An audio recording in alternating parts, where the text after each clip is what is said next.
Well, good morning, everybody, and welcome to this extraordinary Cabinet meeting. We're going to be dealing with one item of business this morning, but a very important one. And first of all, I'd just like a roll call of the Cabinet who are with us virtually today. Peter Wharf, who's Vice Chairman, Ray Bryan, Tony Ferrari, Jill Haynes, Laura Miller, Andrew Parry, Gary Suttle, and David Walsh.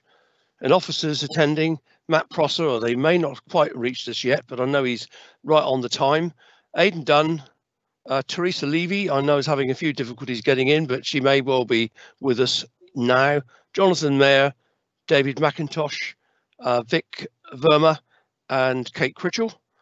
And the producers for the meeting today, George Dare and Judy Saunders. So, Kate, apologies for absence. I think we got one apology. That's correct, Chairman. We have an apology for Councillor Carl Jones. Thank you very much. Declarations of interests. Any colleagues got any declarations this morning? None. If not, pick it up if any crops up that you feel you should have said something about. Just let me know. Participation by the public. There are no public questions today. And questions from members. There are no questions from councillors today either. So it takes us swiftly on to the item for this morning, which is the outcome from consultation on the provision in Shaftesbury. And I'm going to hand over to Andrew Parry to kick things off. Andrew. Thank you, Chairman. And as you quite rightly say, this is an extraordinary meeting of Cabinet, and I'm grateful for colleagues for joining us today, and I will enjoy their input into it. Accompanying our meeting will be comms messaging, and I'd like to share with you some of the video work that's been taking place to accompany our comms messaging on the outcomes of today's decisions and the process of which consultation was arrived at. So if the technology is willing, hopefully we can show you a couple of short videos.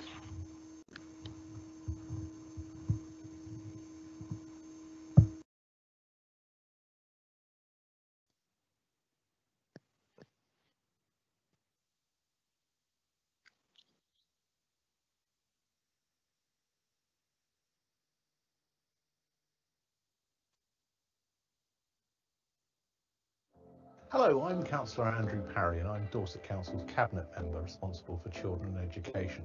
And can I welcome you to our amazing St Mary's, a Centre for Excellence for Special Educational Needs and Disability.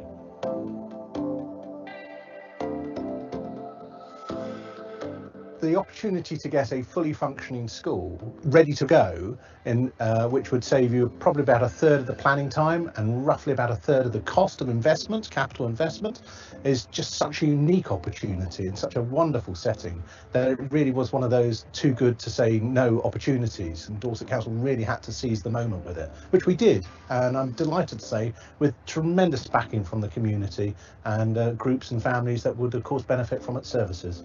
Although a lot of the facade would appear to suggest it's a much older building than it actually is, it's actually a pastiche in many respects. A lot of the complex is really very modern and has been updated. Any successful school formula of this nature will start by opening with a cohort of circa 60 pupils, and then in the rolling academic years we increase those numbers.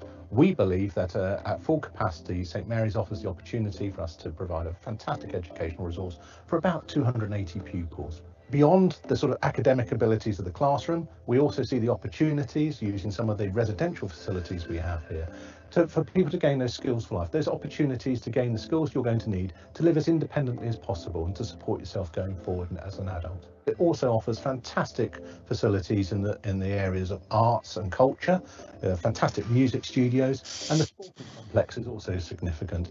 There's a modern sports hall and gym facilities.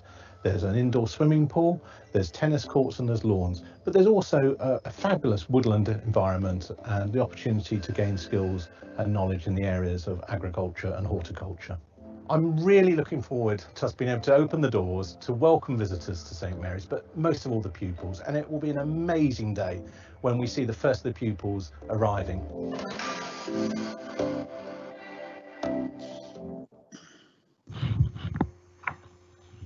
Thank you, colleagues.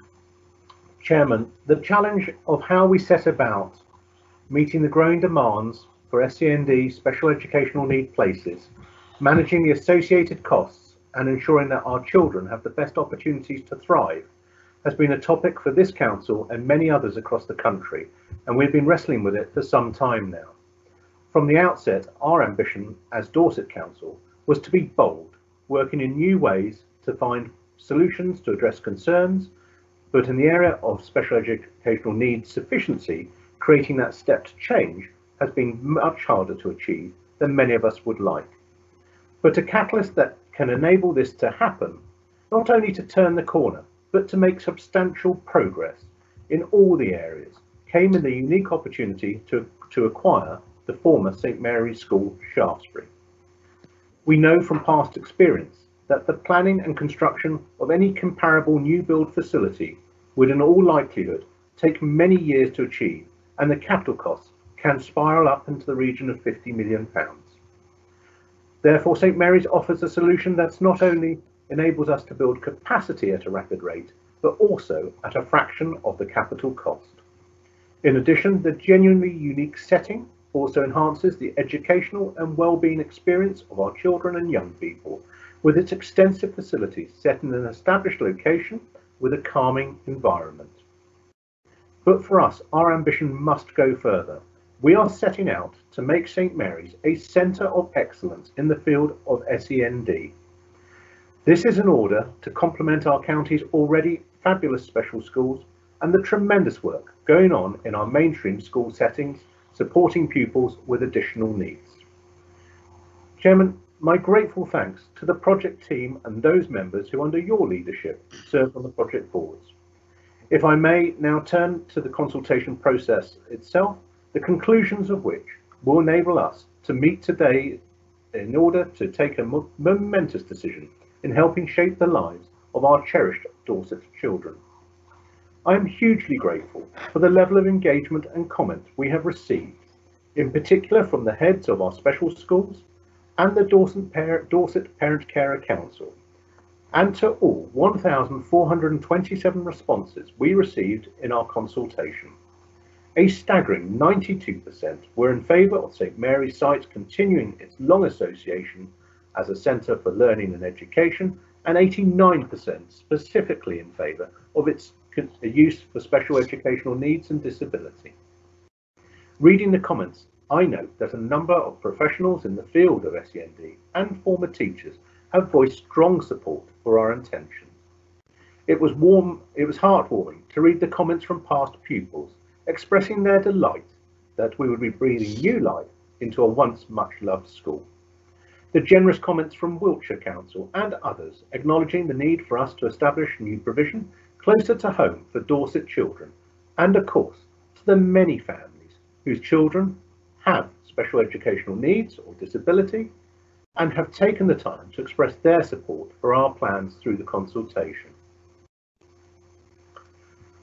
There are so many comments that I could draw on for inspiration, but perhaps the one on page 60 of the report summed up to me much of what I have seen, read and heard about St Mary's in the last 6 months. It read, "As an old girl of St Mary's, a Dorset resident and a parent of a special educational needs child, I am very keen that this wonderful site continues enhancing the lives of children who need it." Turning to how we will be welcoming children and young people to our new Centre for Excellence for Special Educational Needs and Disability, Cabinet will be aware that our business plan sets out a phase of growth for pupil numbers, starting with an initial cohort, circa 60 pupils, expected to take their places starting in January 2022. We will then see a planned growth in the numbers of places over the next 5 years, with the aim of achieving 280 student capacity by 2026. In summary, St Mary's as a centre of excellence will be a cornerstone in the foundations of our quest to meet need, as defined by our commitment to invest £37.5 million to meet our county-wide SEND sufficiency strategy. It will be an honour for us to meet our pledge, as defined in the Strategic Alliance and Children and Young People Plan, that Dorset is a great place to be a child, for all children to have the very best education and life outcomes. There are a total of 6 recommendations for Cabinet to approve today, and both the directors and myself will be happy to answer questions. The first recommendation, to consider the consultation report following the public consultation on the future use of the former St Mary's School site and provide approval to proceed with the Council's preferred option for the use of the site. Secondly, to approve the business plan to use the site as an independent special school for children and young people of Dorset and the longer term vision.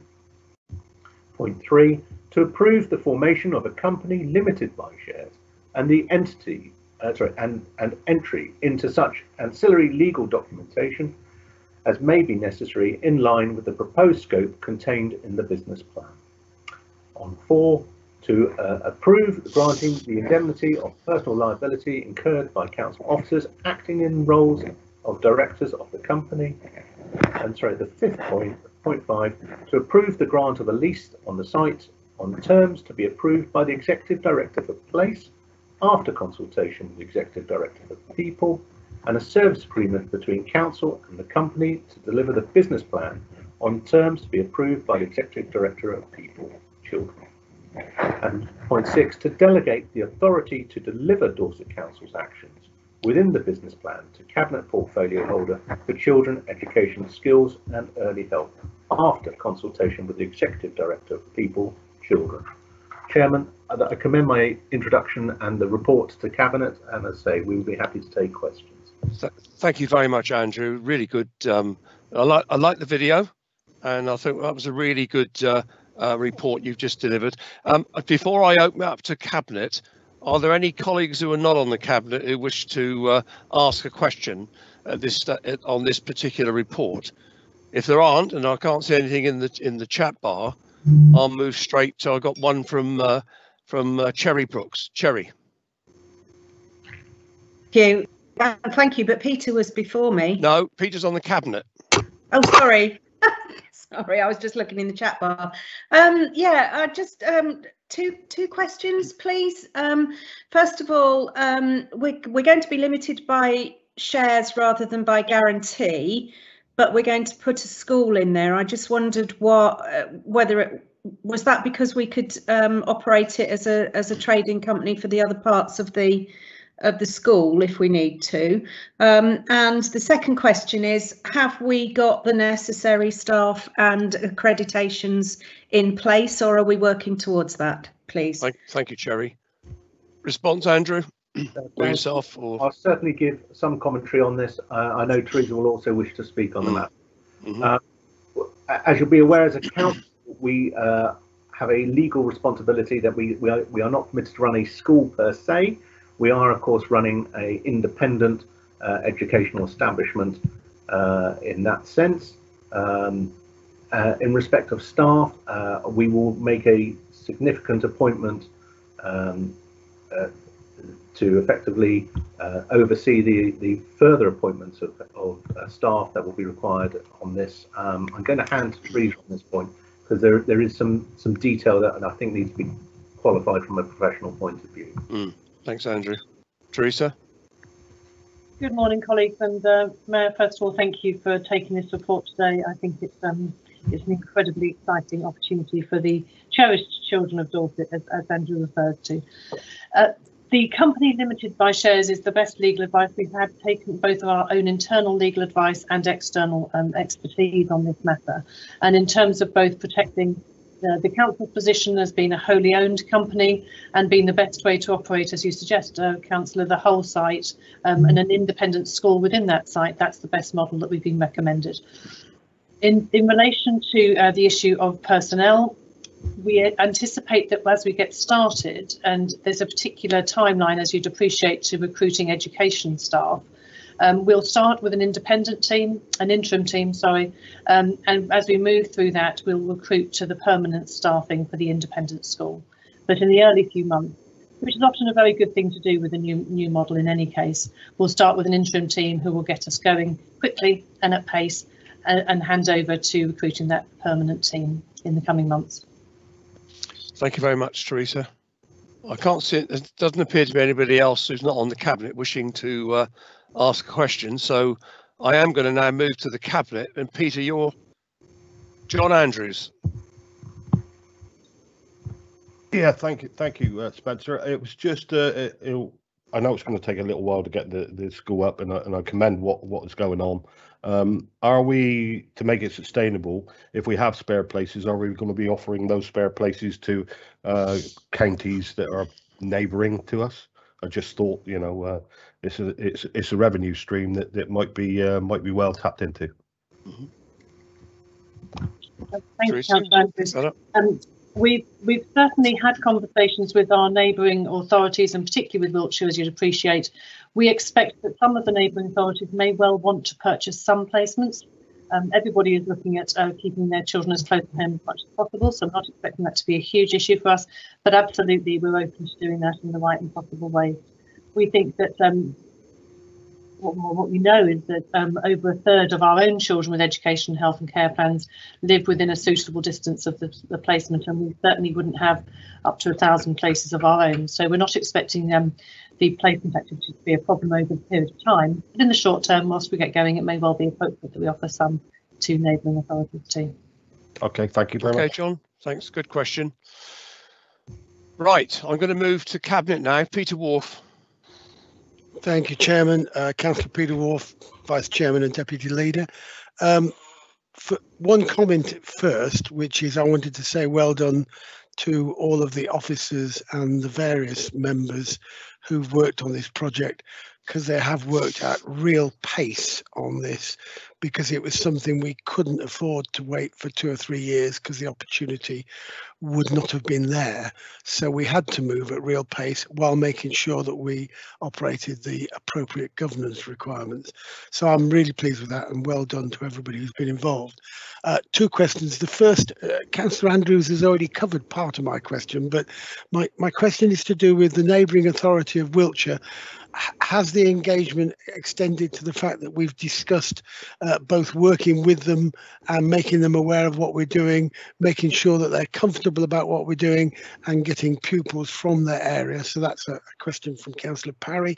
And the second question is to do with children, special education needs children often suffer great anxiety when travelling distances, and some of our pupils travel as far as the Midlands and the North. And can Councillor Parry confirm that one of the non-financial but very significant benefits is the reduction in anxiety experienced by some of the pupils who will now have a much shorter distance to travel? Thank you, Chairman. Thank you, Peter. Thank you. If I may comment on the points that Peter's kindly raised there. Firstly, the need to act at pace. There was certainly commercial sensitivity over our bid to acquire the St Mary's site. What we did not want to do was enter into a bidding war, which would have seen our costs spiralling upwards, no doubt. So we had to take a very swift and decisive decision in order to ensure that we were well placed in order for our bid to be accepted. And it was.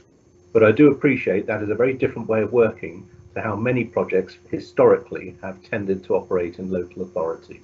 And I'm grateful to colleagues, including across on scrutiny committees from the opposition parties, who really come as a one council approach in order to deliver St Mary's.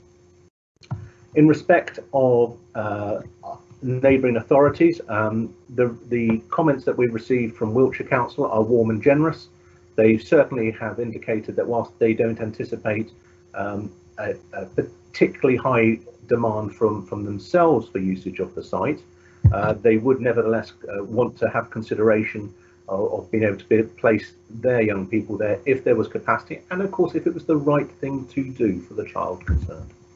And we will continue to work with Wiltshire. They've been a generous neighbour to us in a number of ways as a council. For example, we have a shared fire authority with our colleagues in Wiltshire, and that's worked very successfully for many years. So we have that great reputation of working cross-border with them. I should say, though, however, that the St Mary's is very much identified as part of the Shaftesbury area community. It has very close links to the town and has done for many years, and I'm delighted that it is seen in that way. It's a very cherished part of our county, North Dorset, and I'm delighted that we're able to secure such a wonderful facility, which will bring benefit to as Teresa has outlined, a number of young people and children with special educational needs who are resident in that northern part of the Dorset area. In terms of outer county placements, what an opportunity we have here. It is well documented that a number of children, particularly our looked after children, are placed considerably out of the county area.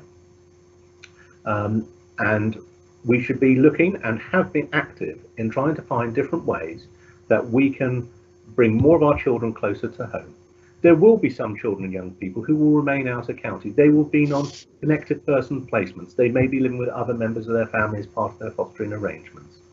But for some, where they are in residential placements, and Peter was right to indicate how far away some of those are, we have an opportunity to bring them closer to home. I would also say that we have children who are resident in Dorset whose current schooling provision is still some distance away. We further into the bordering counties of Somerset, Wiltshire and Hampshire, and they experience long travel times to go to their school on an ordinary day. We will have an opportunity here to maybe redress that balance and to cut some of those journey times.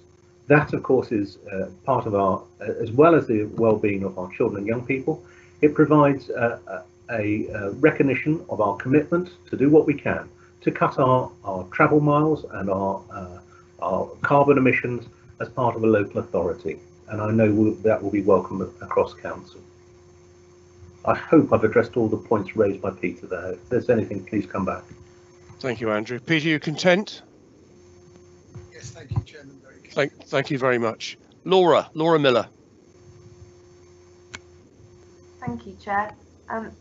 Thank you, Andrew, for that presentation and for that video, which I thought was actually really powerful, really exciting. I just wanted to really sort of put the link in with adult services. Sorry, I should have said Laura, Cabinet Member, Adults and Health. Really, I recognise that the focus of this meeting and the recommendations are about landing this as a school for children with SEND, but actually, you know, we need to look really carefully in adults about the evidence that's coming through and the outcomes that we want for our young people as they move into settled adulthood. And so I'm really keen that we work really closely. The work has started already on how we better prepare our young people to transition into adult services and support, and how we get them the right independence for themselves and the life that they want to live.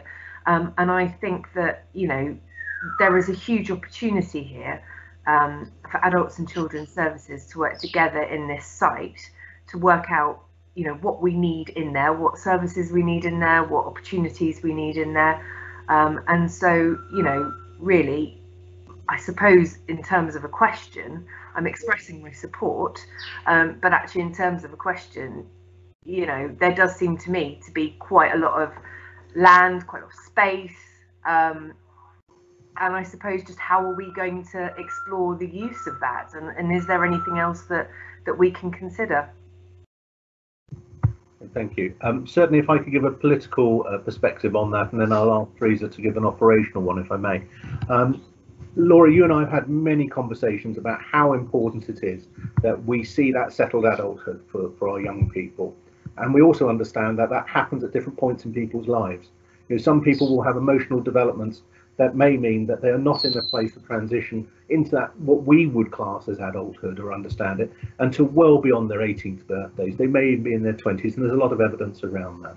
And one of the things I know you and I are very keen to work on is less of a transition, less of that bump, less of that landing into adult services, but that smoothness, that settledness, because that way we will avoid some of the really expensive and complex additional supports that have to go in to adults who perhaps have had a difficult journey in their early years.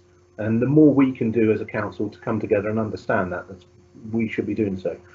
Clearly there is a wealth of facilities and opportunity at St Mary's as one of our possible sites for this to happen, and we should recognise that. We have some fabulous facilities across the county, and we need to utilise all of those, both in children's and in adults, and understand how that can happen.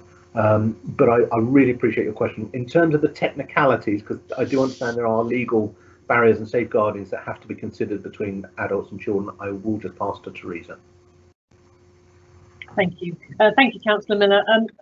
Absolutely, the opportunities are boundless, and I think our challenge actually has been to kind of keep a really tight focus in this first phase on getting the school going, but not lose the mission, the vision, and the opportunities that are there for our young people and our older people, even in terms of what the site could offer. I think we can already see the opportunities for some independent living training flats. I think we can see the opportunities for short breaks, for respite, for some of those agricultural learning opportunities that we see on the site, all of which are possible. As Andrew says, the most important thing for us all has been to keep a safeguarding halo over the site. So we've talked at length about everything that happens there must sing to that safeguarding, but of course that would, and it would be a great opportunity for people to live and learn and play alongside each other and take all of those opportunities, including actually many of our practitioners. So the opportunities that the site also offers around having professional colleagues come together to learn together around how to develop our services to have the best outcomes for children, young people and adults is another possibility for us, and I think would allow all of that integration. You know, the more integrated we are, and Vivian Broadhurst and I are working really closely on this, the more integrated we are, then the more integrated our services will be, and the more integrated our outcomes for families will be. So, Thank you, Teresa. Okay, Laura. That's perfect. Thank you. Good questions. Thank you. Gary Suttle, I know your camera's not working, I don't think. Yeah, apologies, I don't seem to be able to do it. I am getting a new machine very shortly, but thank you for the opportunity to speak. Can I just talk from the point of view of the council finance? So this has been identified as a high risk area for the finances of the council, and it's absolutely imperative that we are proactive in dealing with it. This school, therefore, is so important to our future budget success and being able to control it. And so I applaud the measure, the rather bold measure to buy the school. And the financial forecast, well, it does have some things I could comment on, but it's very difficult to forecast 5 years ahead. We've done our best, but I just want to say that we will all be working together to monitor and to carefully analyse how we are doing in comparison to how we expect to do. And I cannot stress the importance of supporting SEN in this instance, because higher needs block financing potentially is very, very difficult for this council to control. And I hope that this measure will take that into account and that we will have achieved something that perhaps we could expand upon. And we shouldn't think of this as a one-off answer, but maybe more of a rollout of similar schools and similar provisions that will enable us to control this budget overall. So I just want to say that we're keeping an eye on the figures, very excited, and obviously very supportive of what Andrew and Teresa are doing. Thank you. Thank you very much, Gary, and you're absolutely right.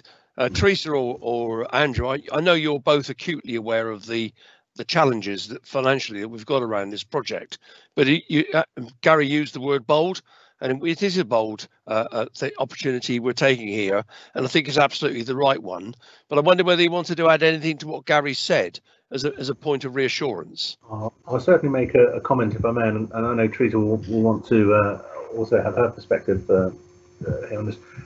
In any business case, there is an element of assumption, and Gary is entirely right to highlight that to us, and he's also entirely right to point out the fact that, you know, we need to have a very firm grip on those areas where expenditure can begin to creep up.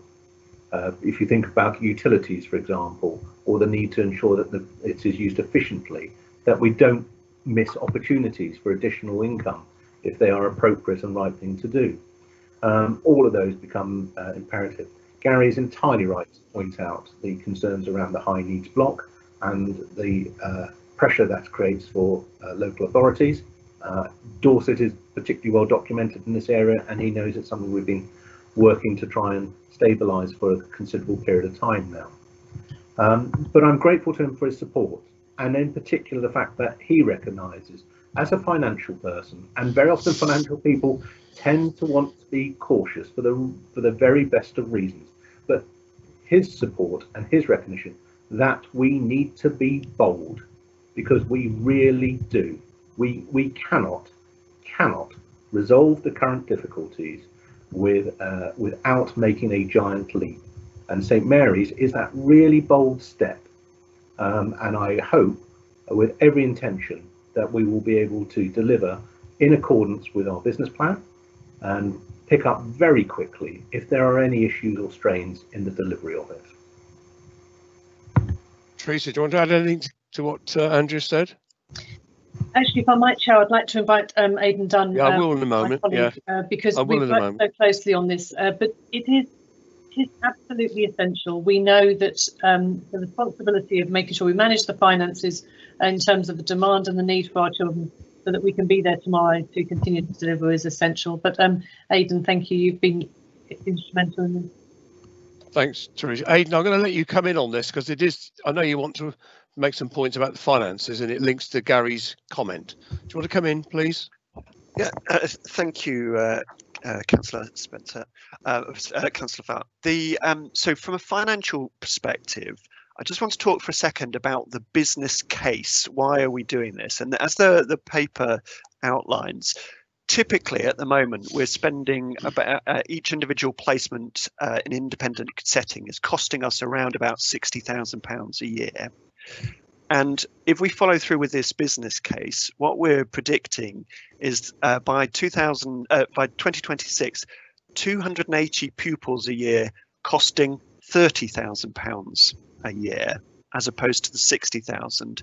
What that represents is cost avoidance, a saving of about £8.5 million per year. So that is the business case for this. By investing £10 million of capital and acquiring this site and operating it, we're avoiding future costs of £8.5 million a year. Secondly, looking at the business plan, so that's looking at the how the company will operate, and the detail of this is on page 296 of the paper. What we've got is detailed analysis of the income and expenditure there. We've taken a very prudent approach in calculating this. We've looked at the costs of operating the school from the previous owners and occupiers.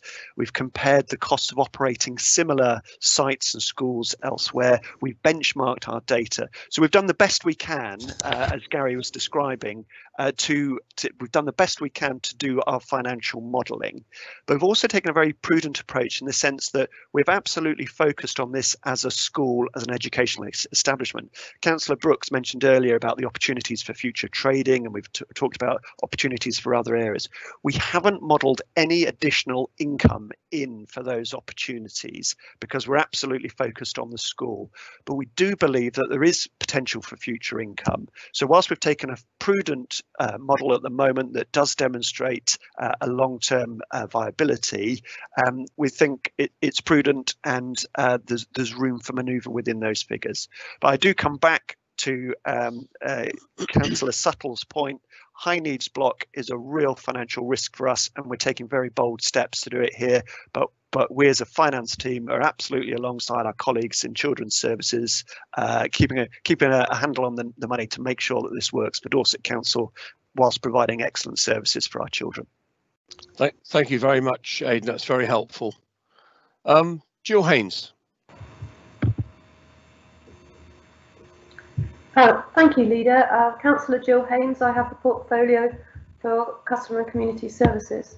Yes, first of all, I'd like to say thank you very much for the hard work that's gone into this report, and for particular Councillor Parry and Teresa Levy, the bold move in looking to go for this school.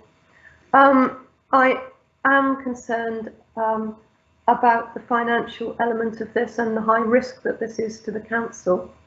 So my first question is about, there are a number of lines in the financial forecast which don't seem to grow over the 5-year period. They're just stuck at the same price.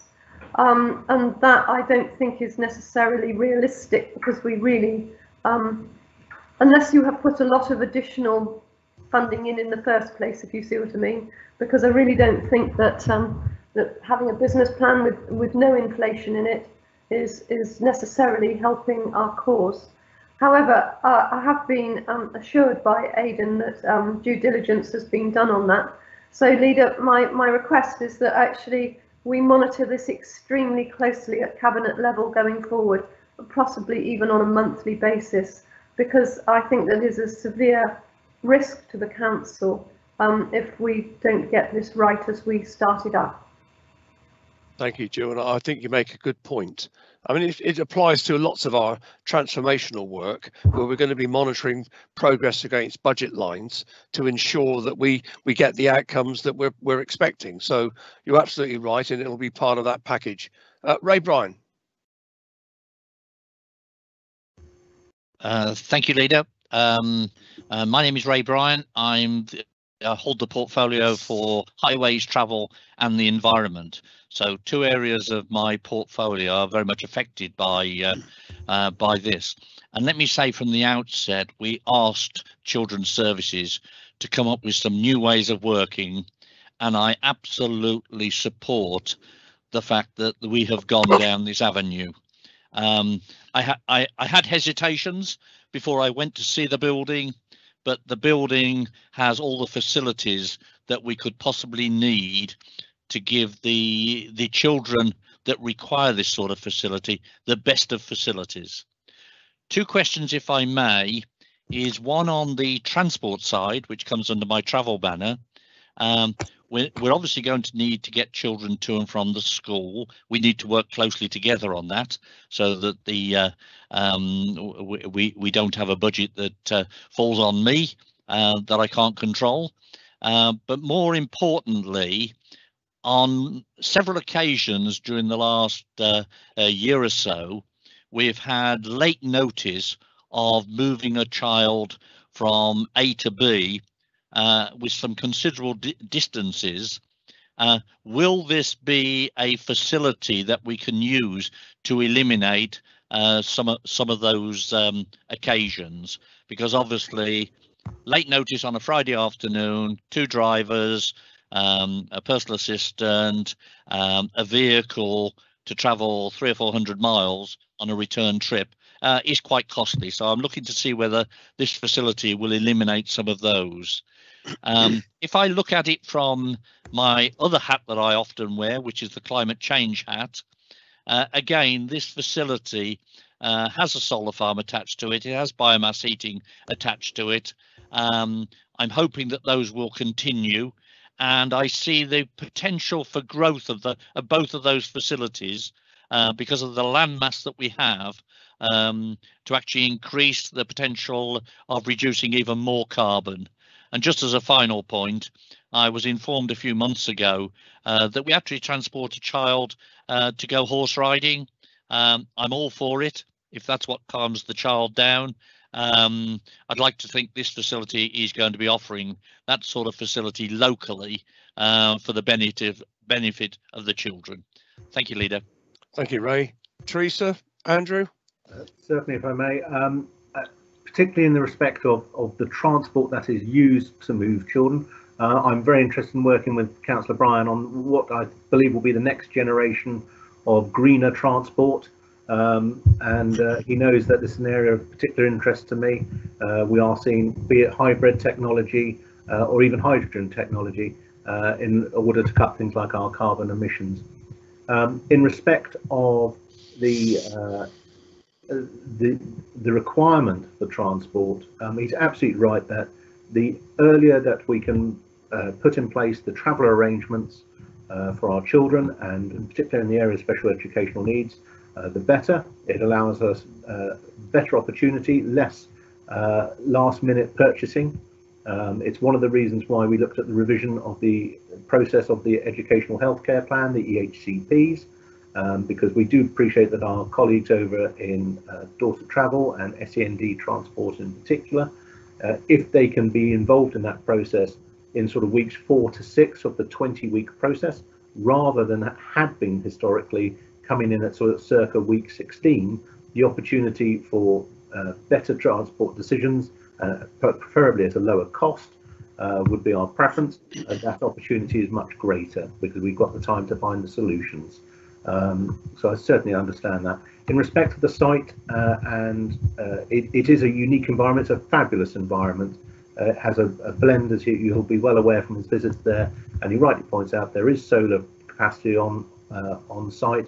There's also some fabulous woodland facilities and everything else there, and we should do more to encourage the ecology side and potential of St Mary's. It can do an enormous force for good for us in that respect. But I do understand there will be some contractual considerations in respect of how we operate any solar farm or solar facilities and other things such as the biomass. Thank you very much, Andrew. Teresa may wish to comment. Teresa, you want to add anything? Thank you, Chair.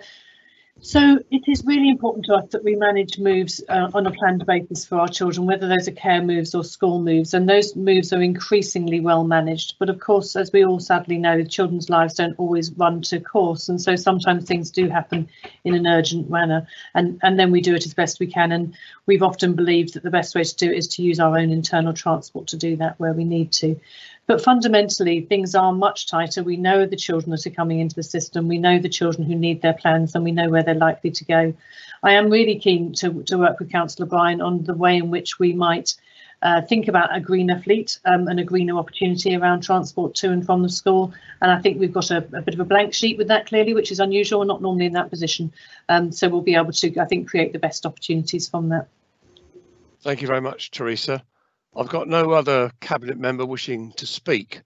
I think some really good questions have been put to Andrew and Teresa, and I'm very grateful for Aidan's contribution around the finances. I think I will summarise at this point and just say that Aidan's clarity around the investor save aspects of this project were really well made, and an important part of what we've set out to be a bold and ambitious council. And we're dealing with an historic issue around the SEND provision in Dorset. And this is a massive opportunity to make a big progress in that area, along with other, as Andrew touched on earlier, along with the package of investment that we're going to be introducing over the next year or two, a couple of 3 years, trying to do getting ourselves in a good place with SEND.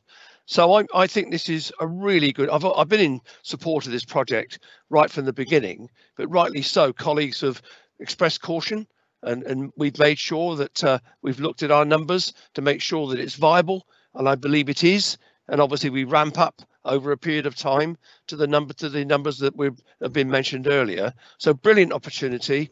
Andrew, thank you very much for what you've done, Andrew, in bringing this forward. Andrew's put the recommendations before us. Can we all agree? And I'm certainly going to say yes to that. Is there anybody that's not going to agree? Can we all say agreed? Agreed. Agreed. Thank you very much, colleagues. Really good piece of work, everybody.